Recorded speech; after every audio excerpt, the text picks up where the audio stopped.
রাসূলুল্লাহ সাল্লাল্লাহু আলাইহি ওয়াসাল্লামের দুইটা আমল ছিল বাড়ি থেকে কোথাও বের হওয়ার সময়।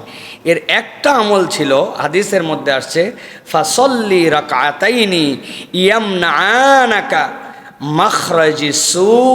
কেউ যদি বাড়ি থেকে বের হওয়ার সময় 2 রাকাত সালাত আদায় করে বের হতে পারে, যত অনিষ্ট আছে সেখান থেকে আল্লাহ তাকে বের করে দিবেন। সব দিন পারি না, কিন্তু অনেক সময় সুযোগ হয় রে ভাই, যে আজকে বের হচ্ছি, এই রমজানে আমরা নিয়ত করব যে বাড়ির থেকে বাজারে যাই, কাজে যাই, একটু অজু করে নিয়ে 2 রাকাত সালাত ছোট্ট ছোট্ট 2টা সূরা দিয়ে পড়বেন। ইন্না আতাইনা কুল হুয়াল্লাহ দিয়ে পড়বেন, সূরা ইখলাস দিয়ে পড়বেন, সূরা ফালাক নাস দিয়ে পড়বেন, পরে 2 রাকাত নামাজ পড়ছি। কেন?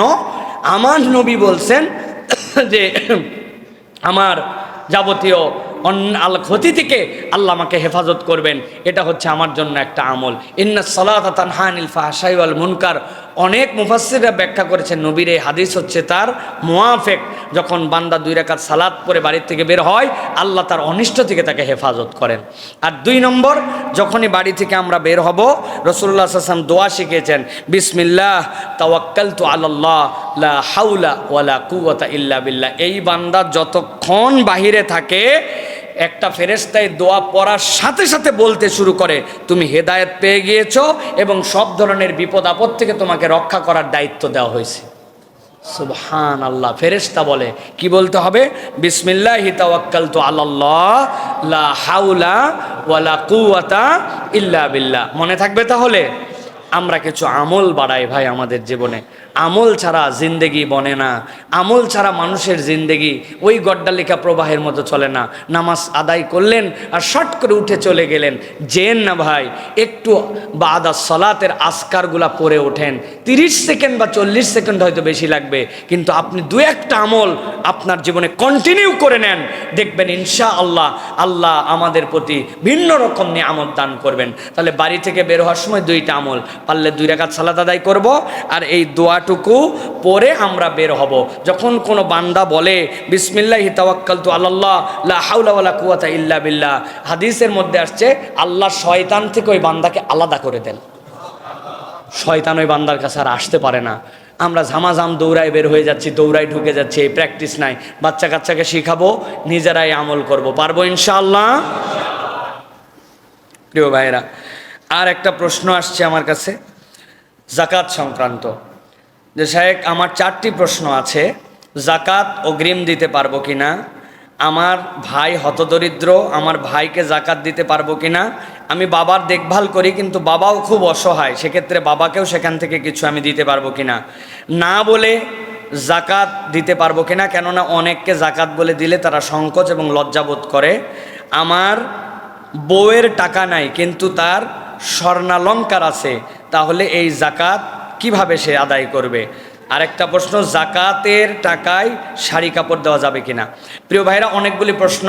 প্রথম বলি যে যাকাত অগ্রিম দিতে পারবেন কিনা? হ্যাঁ, আপনি যাকাত আদায় করতে করতে এমন অবস্থা হয়েছে যে আপনার আরও কিছু মানুষের উপকারভোগী আছেন, আবার আপনার বিশ্বাসও আছে আল্লাহ আমাকে যতটুকু সম্পদ দিয়েছেন এইটা আমি অগ্রিম যাকাত আদায় করে দিলাম, পরে হিসাব করে সেখান থেকে মাইনাস করব। আপনি যাকাত অগ্রিম আদায় করতে পারবেন। তারপরে জিজ্ঞাসা, ভাইকে এবং পিতাকে যাকাত দেওয়া যাবে কিনা? প্রিয় ভাইরা, প্রথম মনে রাখতে হবে আপনার যাকাত দেওয়া ফরজ। এই যাকাতের সবচেয়ে বড় হকদার হচ্ছেন আপনার নিকট আত্মীয়। ও আতিজাল কুরবা হাক্কাহু, আল্লাহ বলছেন তোমার রক্তের বন্ধনের আত্মীয় তোমার সবচেয়ে বড় হকদার। কিন্তু নিজের পিতা আর নিজের স্ত্রীকে যাকাত দেওয়া যাবে না, হারাম। বাপ আর স্ত্রী, বাপ মার স্ত্রীকে ছাড়া আপনি আপনার ভাইকে যাকাত দিতে পারবেন। আপনার ভাইকে যাকাত দিলে যাকাত দেওয়ার সওয়াব হবে, ভাইয়ের আত্মীয়তার বন্ধনের এবং আল্লাহর নির্দেশে আপনজনকে দেওয়ার এই সওয়াব হবে। আপনি আপনার ভাইকে দিতে পারবেন ইনশাল্লাহ। সাথে হচ্ছে না বলে যাকাত দিতে পারবে কিনা? হ্যাঁ, আপনি যাকাত অন্তরের ইন্টেনশন, আপনি অন্তর থেকে নিয়ত করছেন, কিন্তু ওই লোকটা যাকাতের হকদার বলে দিলে সে কষ্ট পাবে। আপনার বলার দরকার নাই, কিন্তু আপনি যদি দিয়ে দেন আপনার যাকাত ইনশাল্লাহ আদায় হয়ে যাবে। অতএব যাকাত উল্লেখ করেই কেবল যাকাত দিতে হবে এটা বিষয় নয়, শর্ত হচ্ছে যে হকদার তার কাছেই দিতে হবে, এইটুকু হচ্ছে আপনার হক। আর অন্তর থেকে আপনার ইন্টেনশন থাকতে হবে। বউয়ের স্বর্ণালঙ্কার আছে, আপনার স্ত্রী যদি স্বর্ণালঙ্কার থাকে সেটা 7.5 ভরির অতিরিক্ত যদি হয়, 52 তোলার অতিরিক্ত রূপার পরিমাণ হয়, তাহলে আপনার ওই স্বর্ণালঙ্কারের জাকাত আপনার স্ত্রীকেই দিতে হবে। আর যদি স্বর্ণালঙ্কার ব্যবহার আপনি আপনার স্ত্রীকে করতে দেন, আপনি মালিক, আপনি কিন্তু ব্যবহার করতে দিয়েছেন আপনার বউকে যে তুমি এইগুলা পরো, আবার যখন লাগে আমার হচ্ছে বিক্রি টিক্রি করা লাগতে পারে, প্রয়োজন লাগতে পারে, তাহলে আপনি জাকাত দিবেন। কিন্তু সে যদি মালিক হয় তাহলে তার জাকাত চেয়ে দিবে। কোথা থেকে দিবে? তার স্বর্ণালঙ্কারের কোনো ক্ষুদ্র অংশ বিক্রি করে হলেও তাকে জাকাত দিতে হবে।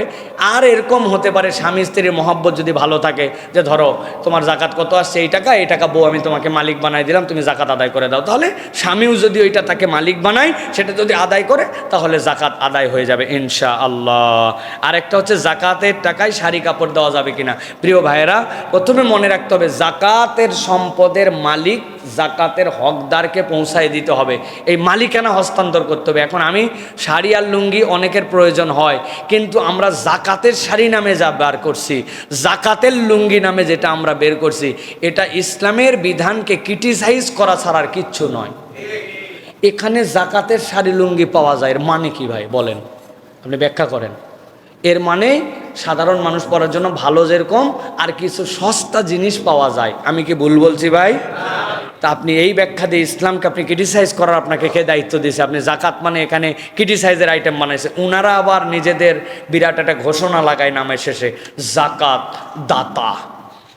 আমি বলছি যারা জাকাত দাতা বলবে, আগামী থেকে তাদেরকে কেবল জাকাত দাতা বলা যাবে না, তাদের সাথে সাথে বলতে হবে যে নামাজ দাতা, রোজা দাতা, হজ দাতা।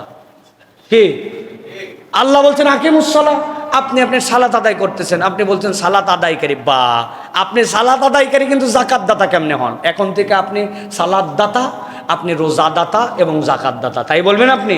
অতএব এই শাড়ি লুঙ্গি এই সিস্টেমে দিয়া আমরা জাকাতটাকে আমরা তাচ্ছিল্যের পর্যায়ে না নিয়ে যাই, বরং সাধ্যের মধ্যে কাউকে স্বাবলম্বী করে দেওয়ার জন্য আমরা চেষ্টা করি। আমাদের সিজদা অনেক সময় দ্রুত শেষ হয়ে যায়, তাই না ভাই?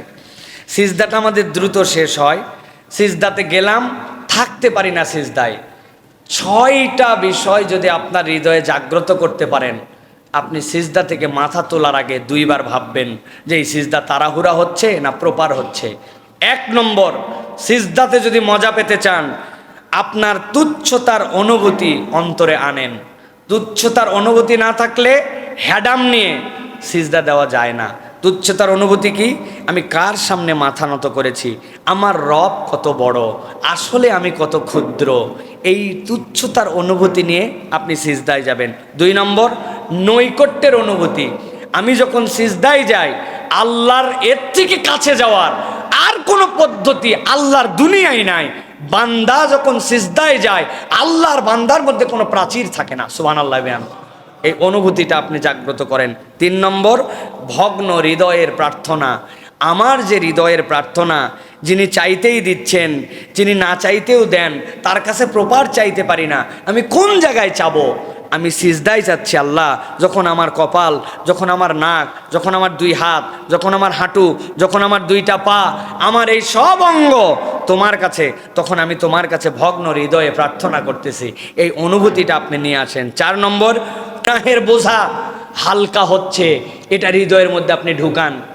আপনি যখন সিজদা করছেন, আপনার গুনার বোঝা আল্লাহ হালকা করে দিচ্ছেন, আমার গুনাহগুলো আমার থেকে ঝরে যাচ্ছে। আরবের মুশরিকরা বলতো, কি একটা ইবাদত যেখানে মাথা থাকে পাছার নিচে। কথাটা শুনতে অড, কিন্তু তারা এই ভাষায় বলতো, যেখানে মাথা থাকে পাছার নিচে। এইভাবে সিজদা তারা দিতে শিখে নাই। এখনো ইহুদিরা ওয়ালের সাথে দাঁড়ায় সিজদা দেয়।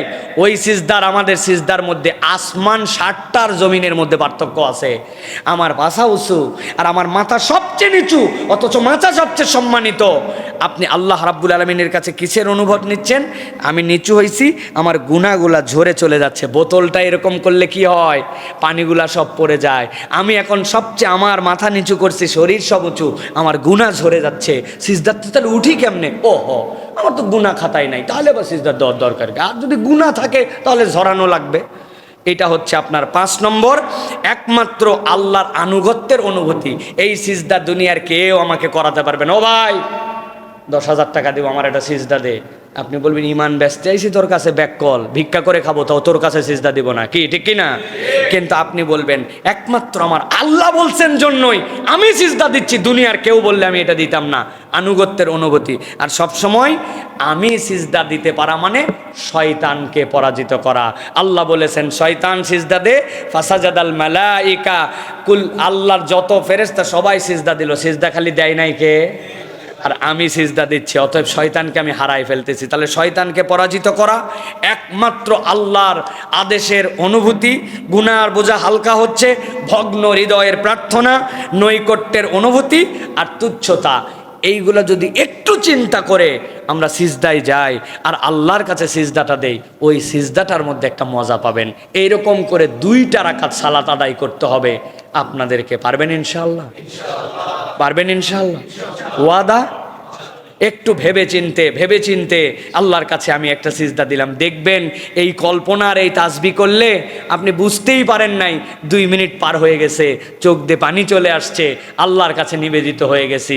আল্লাহ আমাদেরকে এই রকম আল্লাহর সিজদা করে আল্লাহর প্রিয় পাত্র হওয়ার তৌফিক দান করেন।